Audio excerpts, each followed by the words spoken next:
उत्तराखंड में धनौल्टी से लेकर मसूरी तक सीजन की पहली बर्फबारी, पड़ रही है कड़ाके की ठंड। पर्यटकों में पूरी हो गई डिमांड। देहरादून जिले के विकासनगर चक्राता में जमकर हो रही है बर्फबारी। रुद्रप्रयाग में भी बारिश के बाद हो गई बर्फबारी। सुंदर सफेद चादर से ढकी नजर आए पहाड़। पिथौरागढ़ में मौसम में बदल ली करवट। ध्वज की पहाड़ी हो गई बर्फ से लकदक। 2 दशक बाद शिमला के कई इलाकों में शुरू हुई बर्फबारी। पर्यटक बोले किस्मत वाले हैं हम।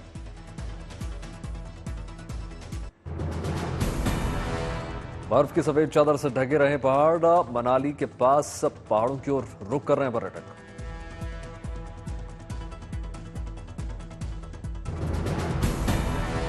चमोली में सीजन का पहला स्नोफॉल। औली में बिछी आधे फीट बर्फ की चादर।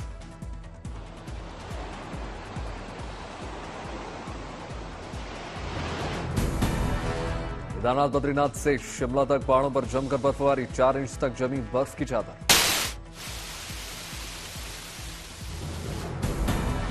चमोली में स्नोफॉल के बाद बढ़े टूरिस्ट। होटल्स रेस्टोरेंट्स मालिक के चेहरे खिले।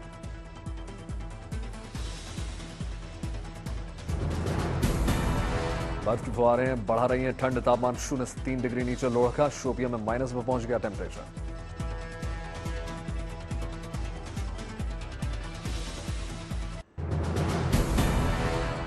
उत्तराखंड के कई इलाकों में हुई सीजन की पहली बर्फबारी। हर तरफ नजर आई बर्फ की मोटी चादर।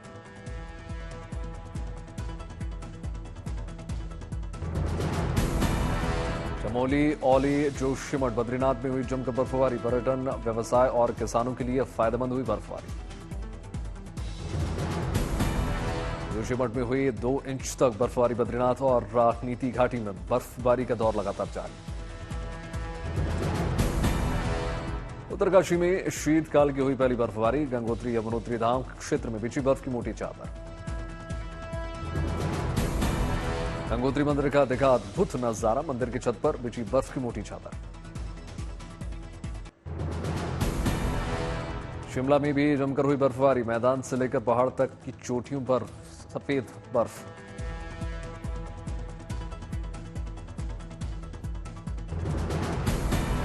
भारी बर्फबारी से पेड़ के पत्ते भी दिख रहे हैं सफेद। गाड़ियों पर जम गई है बर्फ। जम्मू कश्मीर में बर्फबारी के बाद ठंड बढ़ गई है। अलाव का सहारा ले रहे हैं लोग। जम्मू कश्मीर के कुपवाड़ा में जमकर हुई बर्फबारी। सड़कों पर जमी बर्फ को हटाने में जुटा प्रशासन।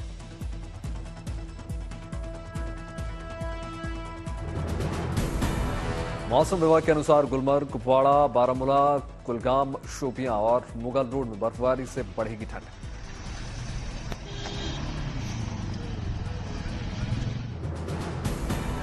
पानीपत में बीमा सखी योजना के शुभारंभ कार्यक्रम में शामिल हुए प्रधानमंत्री नरेंद्र मोदी। प्रधानमंत्री मोदी को भेंट की गई शॉल। श्री कृष्ण की मूर्ति के साथ पराली से बनी प्रधानमंत्री की तस्वीर। प्रधानमंत्री मोदी ने हरियाणा से पूरे देश को दे बीमा सखी योजना की सौगात। हजारों की संख्या में कार्यक्रम में पहुंची ड्रोन दीदियां और लखपति दीदियां।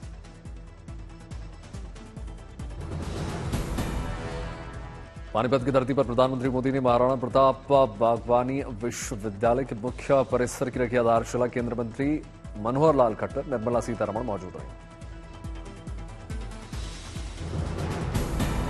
पानीपत की धरती को नमन करते हुए बोले प्रधानमंत्री नरेंद्र मोदी का 9 दिसंबर की यह तारीख हमें समानता और विकास के सर्वव्यापी बनाने की देती है प्रेरणा। प्रधानमंत्री मोदी ने कहा, जिस तरह से हरियाणा ने एक है तो सेफ है के मंत्र को अपनाया है, वो देश के बाकी हिस्सों के लिए एक उदाहरण बना है। राजस्थान के जयपुर पहुंचे प्रधानमंत्री Narendra Modi. Rising Rajasthan global investment summit का शुभारंभ किया। कंप्लीट, रिस्पॉन्सिबल और रेडी की थीम पर rising Rajasthan global summit Jaipur exhibition and convention centre में 11 दिसंबर तक चलेगा summit. Rising Rajasthan global summit में देखिए राजस्थान की संस्कृति, राजस्थान संस्कृति से जुड़े लगाए गए कई stalls. Rising Rajasthan global summit के शुभारंभ के दौरान प्रधानमंत्री ने की राजस्थान की तारीफ। का राजस्थान के लिए आज का दिन अहम है। राजस्थान में कठिन लक्ष्य पाने की इच्छा शक्ति है। राजस्थान की एक और विशेषता है, राजस्थान में सीखने का गुण है, अपना सामर्थ्य बढ़ाने का गुण है। और इसलिए तो अब यहां रेतीले धोरों में भी पेड़ फलों से लद रहे हैं। प्रधानमंत्री मोदी ने कहा, भारत में हर क्षेत्र में तेजी से विकास हो रहा है। भारत की निर्यात क्षमता दोगुनी हो गई है। प्रधानमंत्री मोदी ने भारत को दुनिया की 5वीं बड़ी अर्थव्यवस्था बताया। कहा, भारत दुनिया की 5वीं बड़ी अर्थव्यवस्था है। भारत का मूल चरित्र मानव कल्याण। प्रधानमंत्री मोदी ने कहा, भारत को हुनरमंद बनाने के लिए कई बड़े फैसले हुए। इंफ्रास्ट्रक्चर के क्षेत्र में तेजी से काम हो रहा है। प्रधानमंत्री मोदी ने जम्मू कश्मीर वोटिंग का भी जिक्र किया। कहा, देश में शांतिपूर्ण वोटिंग हो रही है। स्थिर सरकार के लिए वोटिंग हो रही है। समिट में जल सुरक्षा, खनन, वित्त, पर्यटन, खेती, कारोबार में इनोवेशन, महिलाओं के नेतृत्व वाले पर स्टार्टअप समेत 12 सेशंस का आयोजन हुआ।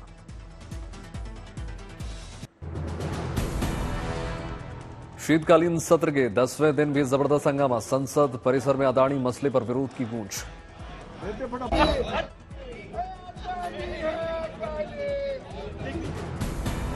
संसद में फिर उठा संभल का मुद्दा। विपक्ष ने केंद्र को घेरा। राज्यसभा में भी विपक्ष का हंगामा। विपक्ष ने सभापति पर लगाए कई आरोप।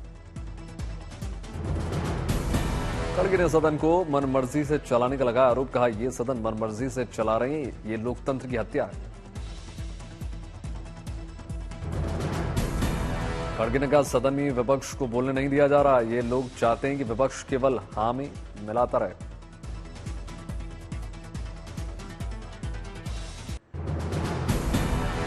सोरोस फाउंडेशन कांग्रेस के लिंक को राजीव शुक्ला ने बताया अफवाह। कहा, सोरोस फाउंडेशन का कांग्रेस पार्टी से कोई लेना देना नहीं है। वित्त राज्य मंत्री डॉक्टर भागवत कराड़ ने कांग्रेस पर साधा निशाना। कहा, सोरोस फाउंडेशन से सोनिया गांधी का लिंक है। विपक्ष नहीं चाहता इस मुद्दे पर चर्चा हो। बीजेपी सांसद दिनेश शर्मा ने कांग्रेस पर बोला हमला। कहा, इनको देश को उद्योगपति नहीं चाहिए, इन्हें जॉर्ज सोरोस चाहिए जो भारत में अस्थिरता पैदा करें। अनुराग ठाकुर ने कांग्रेस को घेरा। बोले, ये रिश्ता क्या कहलाता है? फंडिंग करने वाले भारत के लोकतंत्र को कमजोर करने वाले उन लोगों के साथ रिश्ता। केंद्रीय मंत्री प्रहलाद जोशी ने कांग्रेस पर किया वार। कहा, हर मर्यादा तोड़ रही है कांग्रेस। इनके व्यवहार के कारण जनता ने उनका नकार दिया। उनको इंडिया गठबंधन को लेकर बोले किरण रिजिजू। कहा, राहुल गांधी से गठबंधन नहीं संभाल रहा है, नेतृत्व की क्षमता नहीं है।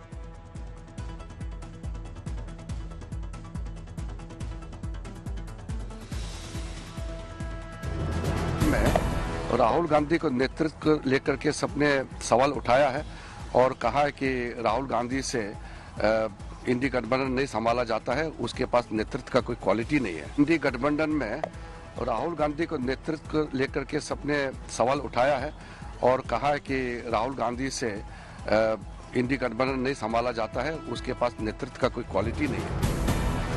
इंडिया अलायंस नेतृत्व पर प्रियंका चतुर्वेदी बोली, ममता बनर्जी सभी को साथ लेकर चलती हैं। बीजेपी के खिलाफ ममता बनर्जी ने अच्छी लड़ाई लड़ी है, जो भी है बेस्ट होगा वही होगा तय।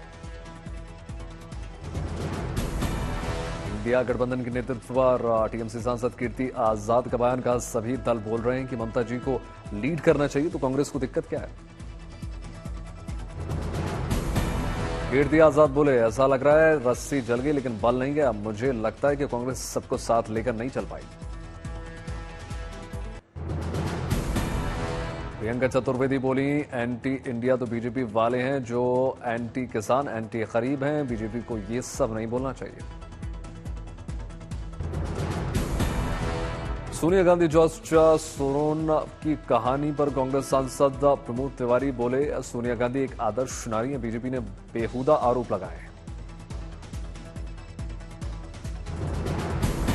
कांग्रेस के बड़े भाई के बयान पर आरजेडी प्रवक्ता मृत्युंजय तिवारी का बयान। आरजेडी ने कांग्रेस से कहा, बिहार में ड्राइविंग सीट पर आरजेडी रहेगी। मृत्युंजय तिवारी बोले, लालू प्रसाद यादव के बगैर बीजेपी के खिलाफ लड़ाई की कल्पना भी नहीं करी जा सकती। यहां तेजस्वी यादव नेतृत्व कर रहे हैं।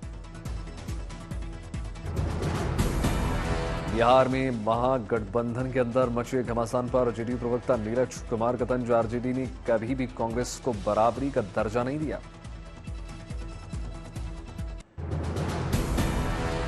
भारत में मुसलमानों की स्थिति पर बोले जमीयत उलेमा हिंद के प्रमुख मौलाना महमूद मदनी, कहा मुसलमान असुरक्षित महसूस कर रहे हैं, कोर्ट भी सरकार के दबाव में काम कर रही है। मौलाना महमूद मदनी ने कहा सवाल मुल्क का है, बराबरी नहीं होगी तो ये मुल्क इंसानों का नहीं जानवरों का मुल्क बन जाएगा।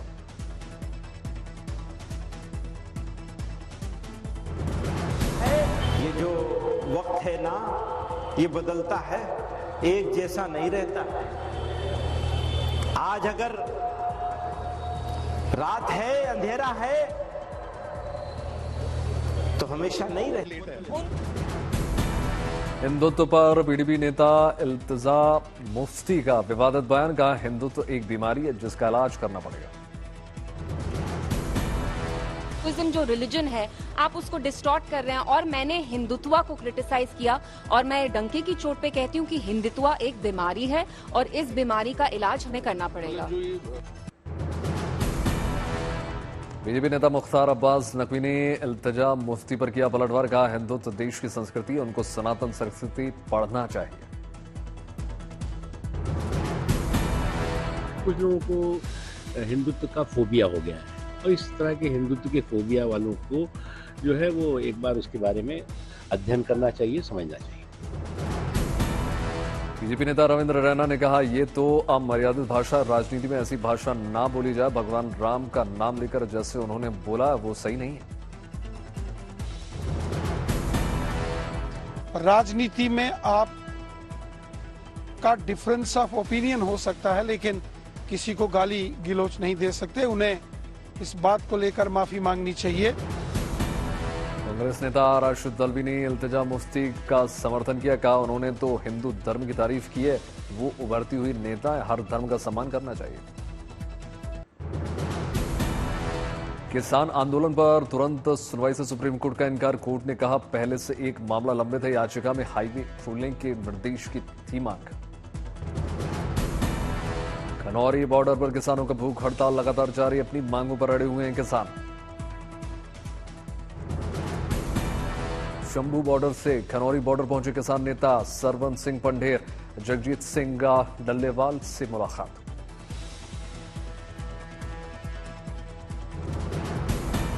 पंजाब सरकार के अधिकारी यहां पहुंचे थे कि उनकी सेहत को लेकर वो अपनी मांगों को रखते हुए बोले किसान नेता सरवन सिंह पटेल, कहा हमारे साथ दुश्मन देश के लोगों जैसा व्यवहार किया जा रहा है।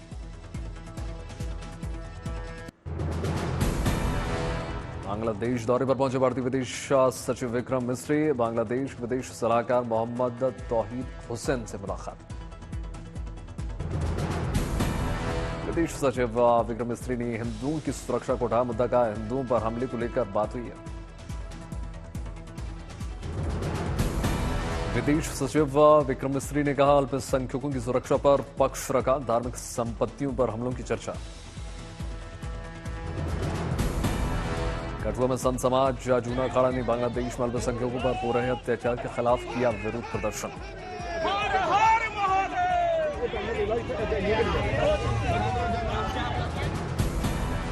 बांग्लादेशी नागरिकों के लिए सिलीगुड़ी के होटल के दरवाजे हो गए बंद, भारत के अपमान को लेकर सिलीगुड़ी हेटेलियर्स वेलफेयर एसोसिएशन ने फैसला लिया।